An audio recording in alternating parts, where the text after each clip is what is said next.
enough to step in with some hot takes. Take it away, Brian. Brian Underwood, everybody.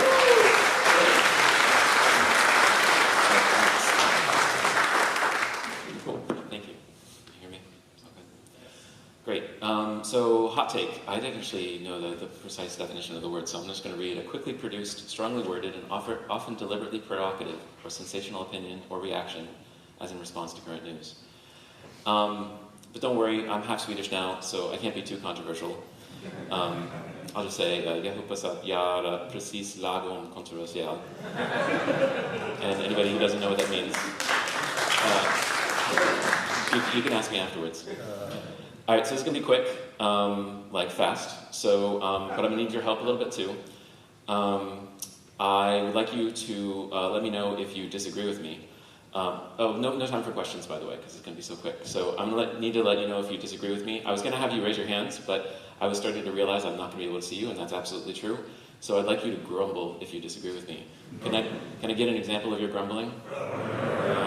Perfect. Okay. So I'm going to check in at various points and ask if you disagree with me. And yeah, have your pitchforks and torches ready. All right, so my first hot take. Pipes are good. Anybody disagree? Good, okay. So this first part, I'm starting with things that I thought were cool takes, but people disagreed with me, and I'm surprised. So some people have thought that pipes are not so good. And this is going to get hotter as we go along. So this is the easy part. So I think it's like, people come from Erlang or maybe other languages, and they're just like, oh, this pipe thing. And I can understand. Like, it was kind of hard for me to understand at first, too. But I think they're great. I think they can be abused, for sure. You have really good cases where you're just doing a simple operation on a thing, and it remains the same throughout. Awesome. That's good use. You might have like a connection. That's another example. So not just data, but like some business object, operational object. But if you start getting into a case where you're doing something and it's kind of changing throughout the pipe, and maybe in one case you get like a user or a nil, then you might get an exception. That's not necessarily good. Maybe you want to break that up, do something about that. So you don't want to abuse them. Don't use a pipe just by itself. That's ridiculous. And don't use kernel operations for the most part, right? This is just ridiculous. You could be so much simpler. Look at that. That's amazing. So pipes. That's pipes. Another thing that I thought was a cold take, and turned out maybe not. I like to use pattern matching on functions and then just return static values just to get like a sort of if this then that, if this then that. But I worked with someone who was like, no, I'd rather have like a map and then do a single function definition. So hands up if you agree with, or sorry, grumble if you agree with that person. Ooh, we got a little bit. Okay, good. We're ramping up. Okay. But this first example is something very similar to what was in Joe Armstrong's thesis, so I feel very justified in using it. The next thing is the capture operator. I like the capture operator. You can do a function, so for those, hopefully a lot of people are aware, but some people may not be, that you can do an anonymous function to like map over a list of users, for example. And that's that first thing here, that's the most explicit. But I'm like, it's a lot of like, there's some unnecessary stuff there, in my opinion. So you can do a capture operator and just call the function by itself with an &1 as the argument. Yay, awesome. Or even better, you can reference the function and sort of capture the function by referencing it with its arity. And that took some time for me to get used to too. I remember very clearly like using that and being like, this is so weird. I don't get this. And now I'm like, I prefer it. But obviously you're not going to use capture operators for everything. Sometimes you have bigger functions, multi-line functions, things like that, more complex things. You're going to want to split it out. Maybe this should be on even multiple lines. So grumble if you disagree with me on this. Okay, good. I added some caveat in there, so that helps not have any grumbling at that one. Okay, this might be interesting. I like question marks on properties, like on a map, for example. I don't know if you know, you can have a question mark on the end of a variable. and I think you can question marks on the end of atoms, which is why you can do this in a map, is that the key is an atom. I think this is nice in some cases. I wouldn't like have my JSON have a question mark at the end of the key as I send it out in my API or something. But so grumble if you disagree with me. A little bit. Okay, good. I don't want to have no grumbling. This would not work as a presentation. Great. List sigils. I like list sigils. I was a Ruby developer for 12 years, so this is probably where it comes from. But I think they're neat. I think they're nice. I mean, you can abuse them if you're just like 1 or 2 items. It's not really a good thing. But I like, especially if you're going over multiple lines. Where there's no commas, you can move things around. That's nice. The git diff becomes easier, and you don't have to like add a comma, remove a comma, and do all this BS. Yeah, you disagree with me? Do you not like list sigils? Okay, there's some. Yeah, thank you. Hopefully you're not humoring me. Don't humor me. Okay, and then kind of related. I wish this is starting to get hotter. I wish the mix format put trailing commas in lists and maps. Okay, we'll get some cheering.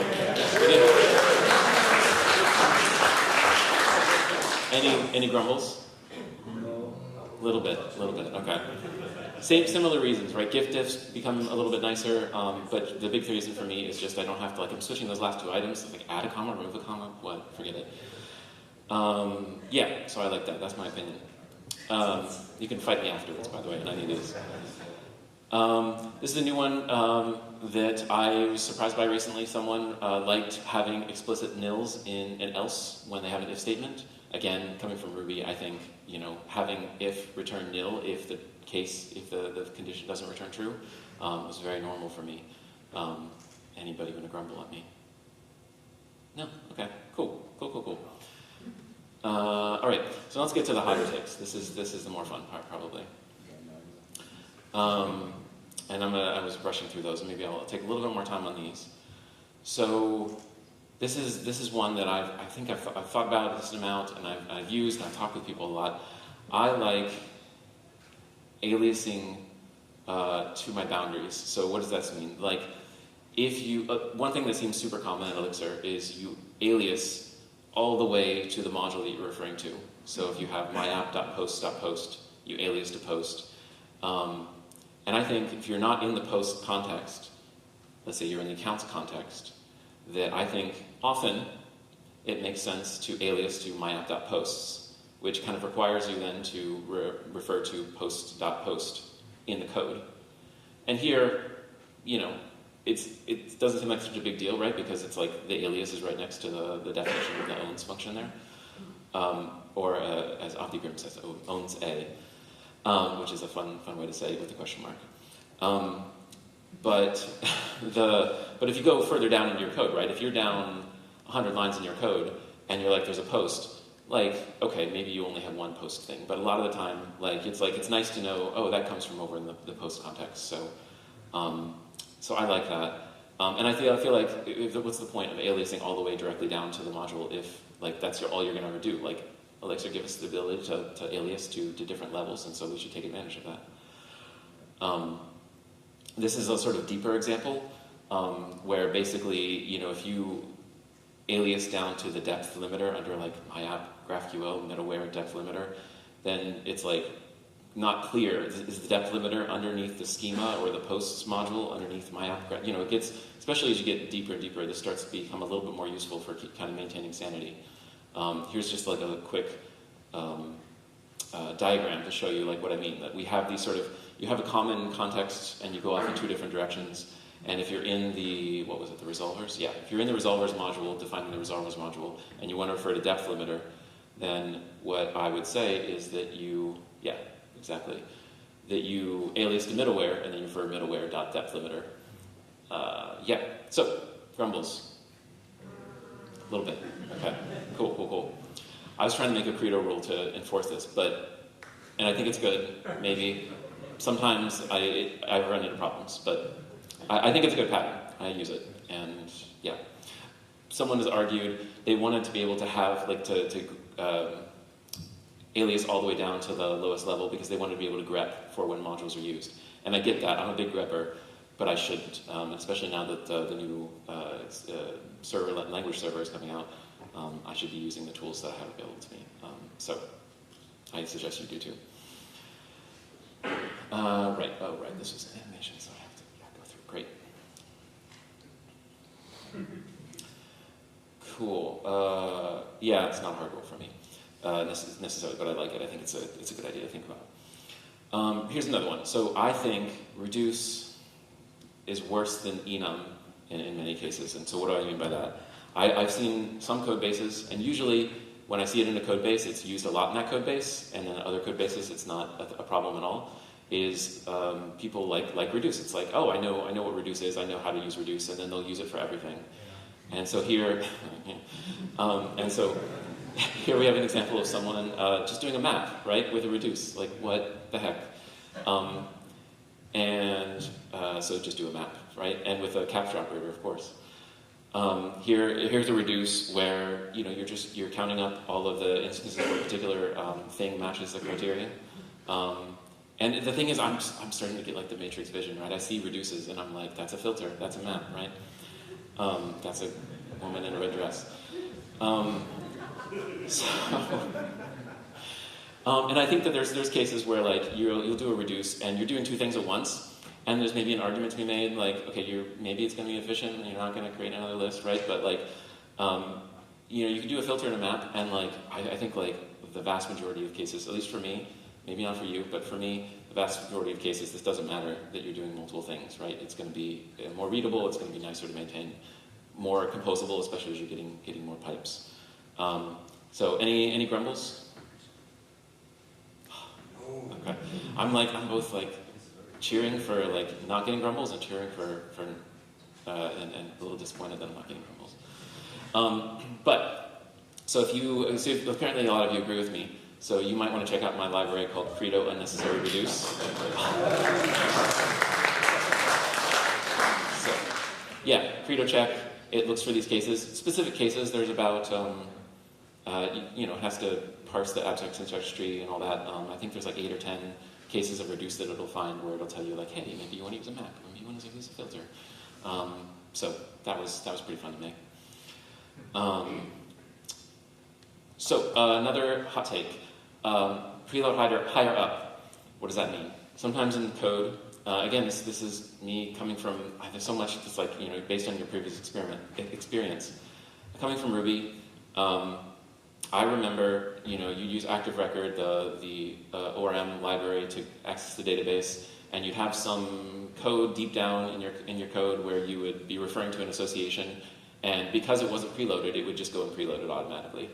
And of course, the creators of Ecto saw the light and was like, no, we should be explicit about when we're going to load things, and we can bring some sanity there. And so to me, doing this is basically the same thing. It's like you're in a function maybe deep down in your code, and you're just adding preloads to get the data that you need, and it kind of makes sense. But at the same time, it's like you're adding these database loads, and they're happening all over the place. And because Elixir is functional, you're not going to be like loading those in, and then it's going to be used somewhere else in some other function where that other function is maybe going to need the same data, right? So you might be doing extra work or extra requests to the database. So what's the potential solution to this? You could put in, check to see whether the associations are loaded, and you can raise an argument error saying that one of these associations isn't loaded. And so what that means is it forces you to sort of push that load higher up into like maybe your live view or your controller or whatever to say, okay, get that data, and if you don't get it in development, if you have decent enough tests, or just a decent enough testing procedure where you're going through your app, you're going to get those errors, and you just need to add the preload, right? But this isn't great. So this makes it functional. This also makes it easier to test, I should say, because you go in your tests, you don't have to load things from the database just because you're running some function that's trying to do some calculation. You can just put the associations on the method or on the object because they're required by the function, and then you do all sorts of combinations, and you don't even have to touch the database. So very functional, very nice, very demure. But this solution is pretty verbose, so I'm going to sell you on another one of my libraries called Ecto Require Associations. It basically just introduces a function in Shebang which you can call to say, I need these associations, and if they fail, not only will it raise an error, it'll tell you which things failed, and so that's cool. You can see the error at the bottom there. And also, it matches the same syntax as repo.preload. So if you want to have nested associations, it'll look through the nested associations and tell you whether this nested association is missing. So grumble if you think this is a bad idea. A little bit. Okay, good. Yes, nice and balanced. Yeah, so ecto require associations. Maybe check it out. See if it helps make your code base a little more sane. Now we're getting there. Exceptions is error tuple values. So error tuples, you might return an error tuple, a string as the value. You might return an atom. You might just return a map. You might return a tuple that's 3 items. I'll fight you on that one. But to me, it's nice because a lot of times, these errors, you do a with, you do cases, and these errors get passed up through your stack, and they're going to eventually end up in your live view. And then you get this error tuple, and you're like, okay, sometimes it's an atom, and sometimes it's a string, and sometimes it's this or that. And you just like, okay, I guess I'll just inspect it and log it out or something, right? I think in some cases, it's nice to create your own error struct exception struct. And exception is kind of a weird name because you think it's going to be something you raise, right? But you create an exception module, an exception struct, where you can create a new exception and put that in as your value, and then it becomes this thing which you can pattern match on, but then you can define in that exception struct, which is close to your code, you can define, okay, how do I return a message? This is a standard thing in Elixir. If you get an exception struct, you can call exception.message and pass it in. It'll give you a string, and so that can give you like a human readable message, right? But at the same time, you have like maybe the metadata on that exception of like, okay, what was the HTTP response, or what was the HTTP error? You get like maybe one or the other, and then you can pattern match on that if you really want to, right? So I think this is kind of cool. In some cases, do you not? A little bit. Okay. Some people, there's always the people who like dislike on YouTube videos or like, say no, unlike the survey from yesterday. Yeah, so consider it, think about it. It's a tool in your toolbox, right? And that's really, and yeah, again, I think if you're like have like a context in your like Phoenix application, for example, and you have like an API that you're establishing, maybe that's the point where you put in standard things. Maybe you just make sure you capture all the errors from all the things that you're going and accessing servers, accessing files, whatever, and standardize them out into something that then it's like, okay, now this is an error. It's very predictable and understandable. So think about where you want to use your tools. And so that kind of brings me to the sort of my biggest hot take is. I think we should aim to be familiar with all of the tools that are available to us and comfortable with anything that we might run across. So I'm not saying that like you want to do just anything, right? But like I think knowing all the language features and understanding how everything might potentially work, I think that's a good idea. Because I think you might get something like this because like you have experience with other languages, and you're like, okay, I know what a case is. I'll use a case, right? And then you do this. But then if you know that you have with, it's like, no, this is so much better, right? And I have opinions about with. That's a whole other presentation, maybe, or blog post or something. But some cases like this is the perfect case for with, and that's why I showed it, so that I would look good. So anybody disagree with what I just said? Great. That's a great ending then. Cool. Thank you very much.